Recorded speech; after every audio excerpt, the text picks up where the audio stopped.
the last 13 years, 13 years, I've been part of an exceptional team at Insightec in Israel and partners around the world for taking this idea, this concept, non-invasive surgery, from the research lab to routine clinical use. And this is what I'll tell you about. 13 years. For some of you, they can empathize with that number. For me, today, on this stage, it's like a second bar mitzvah experience. Yeah. So this dream is really enabled by the convergence of two known technologies. One is the force of ultrasound, and the other one is the vision enabled by magnetic resonance imaging. So let's first talk about focused ultrasound. And I hold in my hand the tissue mimicking phantom. It is made out of silicon. It is transparent, made just for you. So you see it's all intact, completely transparent, okay? I'll take you now to the acoustic lab. You see the phantom within the aquarium. This is a setup I put in the physics lab. On the right-hand side, you see an ultrasonic transducer.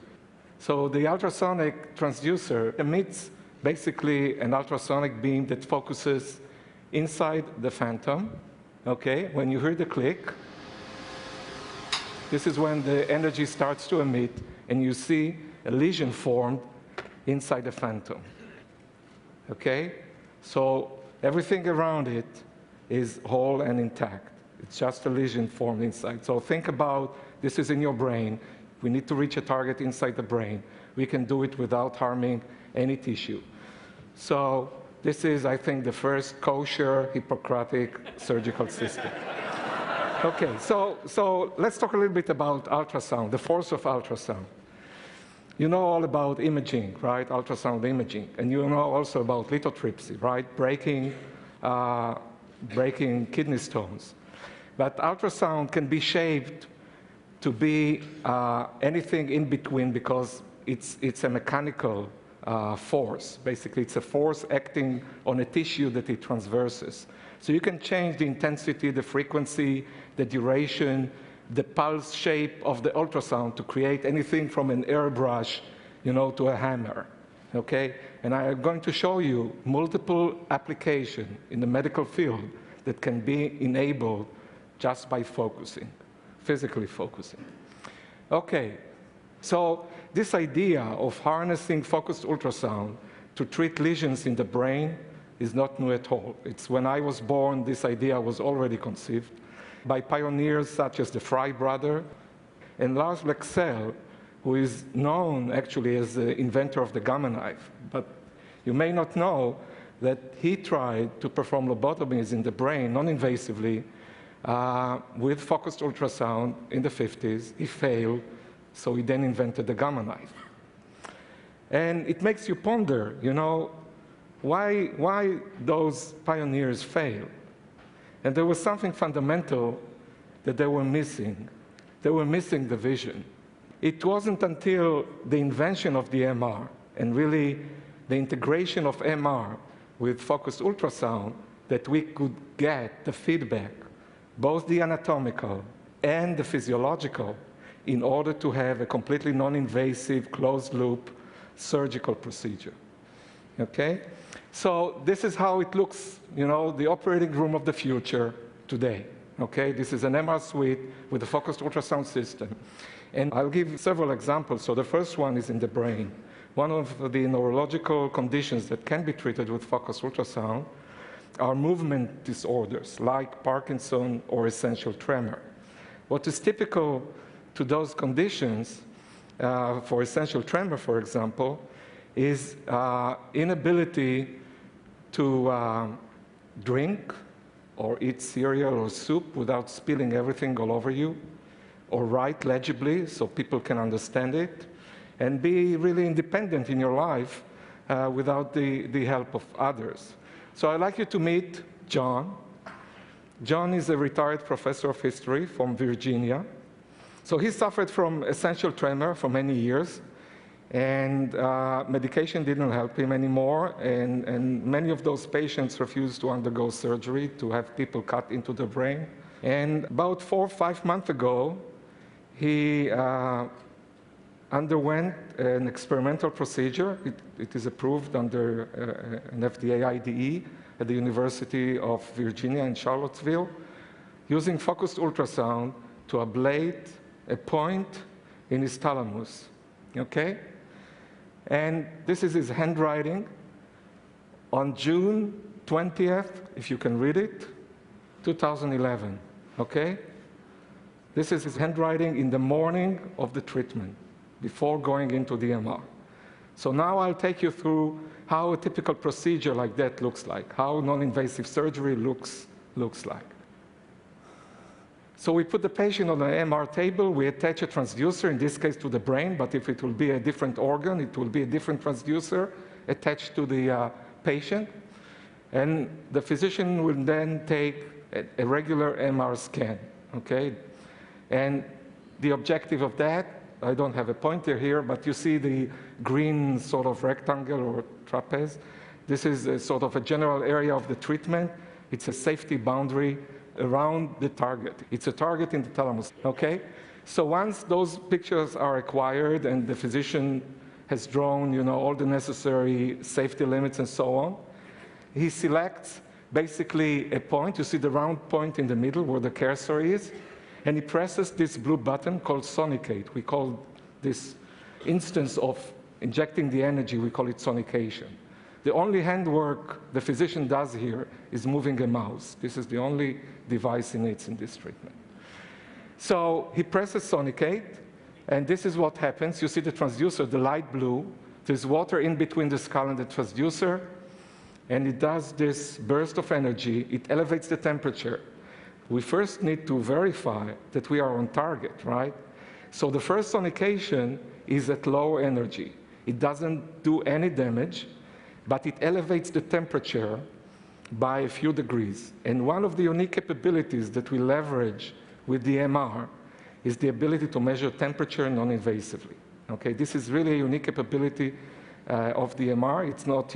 It is not being used in regular diagnostic imaging, but here we can get both the anatomical imaging and the temperature maps in real time, and you can see the points there on the graph. The temperature was raised to 43 degrees temporarily. This doesn't cause any damage, but the point is we are right on target. So once the physician verifies that the focal spot is on the target that he has chosen, then we can move to perform, a full energy ablation, like you see here, and you see the temperature rises to like 55 to 60 degrees. If you do it for more than a second, it's enough to basically destroy the proteins, the cells. This is the outcome from a patient perspective. Same day after the treatment, okay? This is an immediate relief, an immediate relief.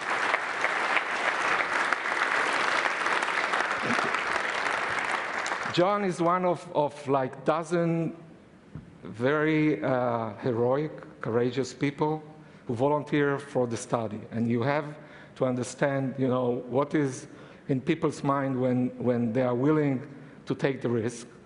And this is a quote from John after he wrote it. He said, miraculous. And his wife said, this is the happiest moment of my life. And you wonder why. I mean, one of the messages I'd like to carry over is, what about defending quality of life? I mean, those people lose their independence. They are dependent on others. And John today is fully independent. He returned to a normal life routine, and he's also playing golf like you do in Virginia, right? When you are, retired.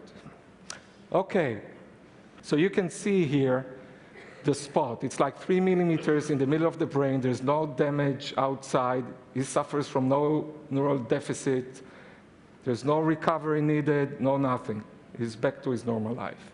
Let's move now to a more painful subject. Pain is something that can make your life miserable. And people are suffering from all kinds of pain, like neuropathic pain, lower back pain, and cancer pain from bone metastases, where the metastases get to your brain. Sometimes they are very painful. All those indications have already been shown to be successfully treated by focused ultrasound, relieving the pain, again, very fast. And I would like to tell you about PJ. He's a 78 years farmer who suffered from, how should I say, it's called pain in the butt. He had a metastasis in his right buttock, and he couldn't sit, even with medication. He had to forego, about all the farm activities. He was treated with radiation therapy, state-of-the-art radiation therapy, but it didn't help. Many patients like that fail radiation therapy. And again, he volunteered to a pivotal study that we run worldwide, also in the US. And his wife actually took him. They drove like 3 hours from their farm to the hospital. He had to sit on a cushion, stand still, not to move because it was very painful. He took the treatment, and on the way back, he drove the truck by himself.